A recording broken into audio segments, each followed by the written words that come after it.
It's me again, the Rock Doctor, coming at you live with a little course here that is on the minds of most of my intermediate rock guitar students, and that is how to shift gears between lead and rhythm in a song without getting lost. So let's talk about it. Well, the first couple things I think that are important that you need to know. You need to know how to play the chorus to whatever this song is. And I'm going to use my backing track in A number 2 as an example today.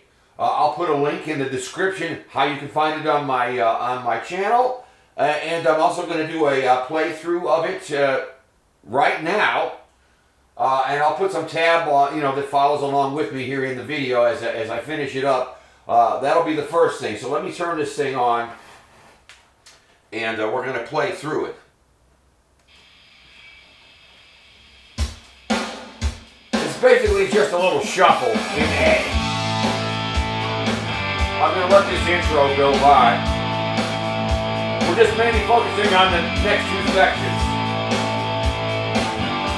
Very simple. Here's section 1. Horrible. 2 more. 1 more. Second 2.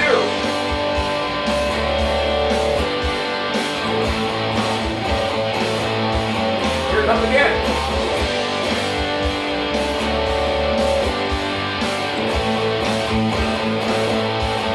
Here's section 1 again.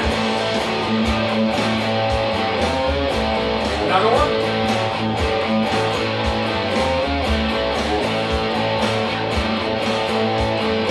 Last one. Section 2.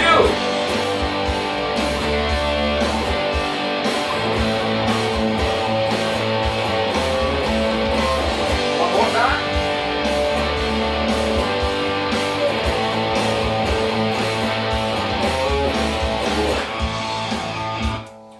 So there are the 2 main parts there of my backing track in A number 1 that I'm basing this video on. Without getting too technical, just follow the tab. But that first section was just a shuffle in the open position with A, so I was kind of doing this without giving you all the fingerings. You can figure this out, hopefully.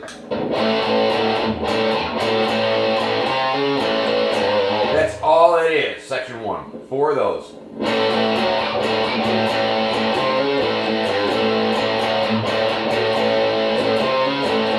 Section 2 was G and D. And then that riff from section 1.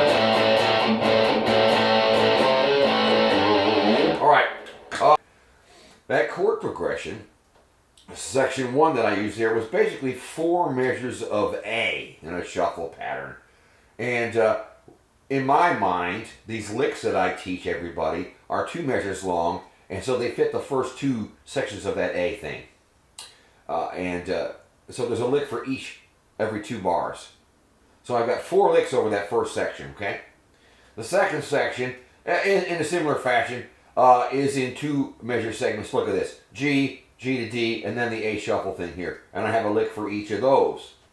The trick here is, with my students, is this. The trick is here, as far as playing the licks over the chords, all the licks that I teach here, and I'll play them all in a minute, these 4 essential licks, they all last for two measures, and they tie into the chords that way. So the trick is, what I'm forcing my intermediate students to do is to play along with this track, and they start with a 2 measure lick, one of my 4 essential licks, and then they have to shift into the rhythm without getting lost, and then shift back into a lick, back into a rhythm, back and forth without getting lost. And it's not easy when you're still thinking about what you're doing. Oh, yeah.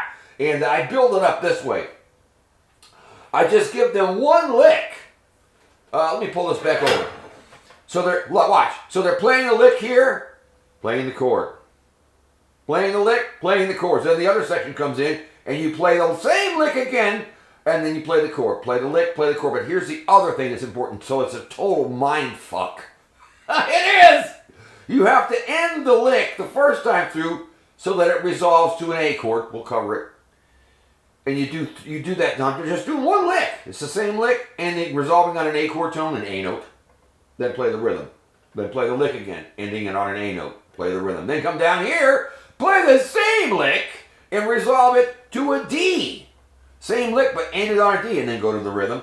Play the lick again, resolve it to a D. It's not so easy.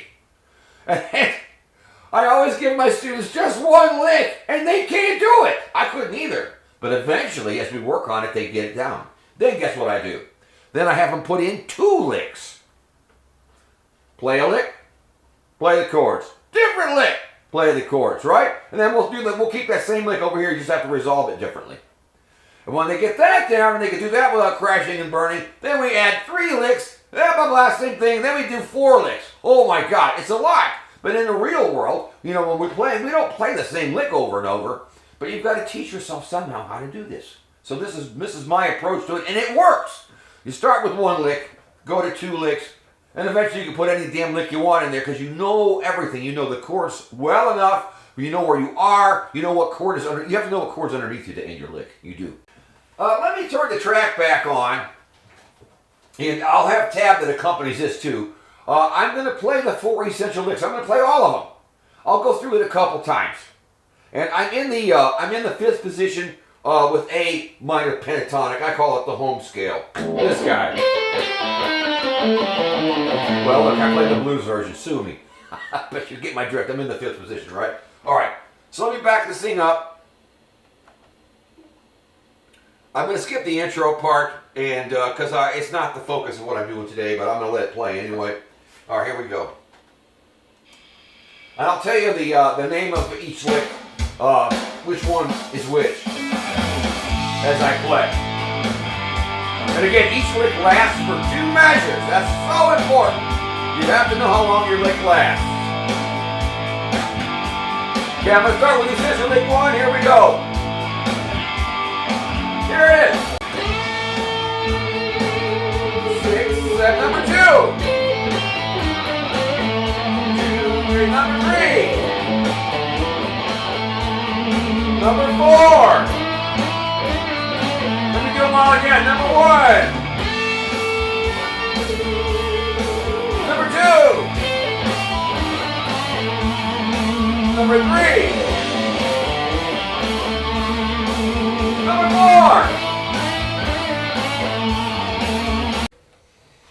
Now, let me pause for a minute. Let me let me pretend I'm one of my students, and now here's the setup here.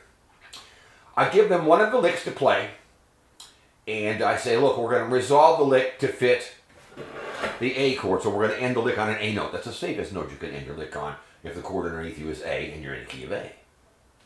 So let me do it. I won't do every single one. Let me use essential lick number 2. Seems to be my favorite one, I think. But here's essential lick number 2. Check it out. As written. And I stole this lick. It's not mine, right? Oh, look, that son of a gun ends on an A note right there. So it's going to fit the progression here in a minute as I play it. It's going to resolve that A chord to sound great. But you know, when the section pops in, the G, G, D, A business, and again, we're playing over the first pair of chords. So that lick has to resolve to a D. So I'm going to change it like this. D note. And you'll hear it as it goes by. So you have to resolve that lick to fit the chord that's underneath you. All right. So let me fire the track up again. And I'm going to play a lick, essential lick 2, over the first pair of chords, or the first 2 measures. Then I'm going to play the rhythm. Then I'm going to jump back and do it again. So this, I'm showing you how I want you to try this. You need to do this yourself. If you can't, if you can't connect your licks and switch back and forth between chords without getting lost, this course is for you. I'm telling you. All right. So here I go. I'm going to turn it on. I'm going to let the intro play through, and I'm going to play a lick for 2 measures, then I'm going to play the chords. Then a lick for 2 measures, then I'm going to play the chords. Then the second section comes in, I'm going to play the same lick, but resolve it for the proper chord tone, blah, blah, blah. Okay.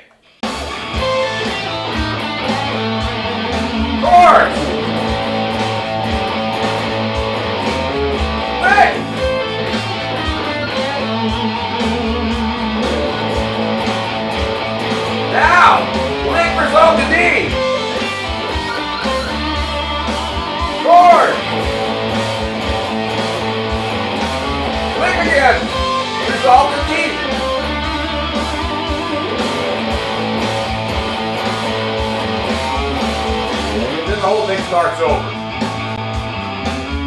But the deal here is to be able to do it with just one lick. When you get confident and you can do that consistently, then throw 2 licks in and shift back and forth between your lick, which lasts for 2 measures, and the chords after the fact that lasts for 2 measures. And again, I have the tab for the backing track written out for you. It follows me along in the video here. I'll also put the link in the description where you can find that backing track. And I've got the 4 essential licks here. Give it a try. If you're an intermediate guitar player, and you haven't been playing all that long, I know you can't do this. How do I know? Because I couldn't do it either. And all of my intermediate students are just hating my guts right now because I make them do this. And yeah, you've got to be able to know where you are. You've got to know your licks well enough to not think about them, resolve them to the proper chord underneath you. So you have to know the chords that are happening underneath. It's not just play something and hope. All right, so it's me, the Rock Doctor. Don't forget to like, share, subscribe, leave a comment, order me a pizza, find me a hot-looking bass player. The last one really ticked me off, and that's how it goes sometimes. All right, I love you. I'm out of here. Bye.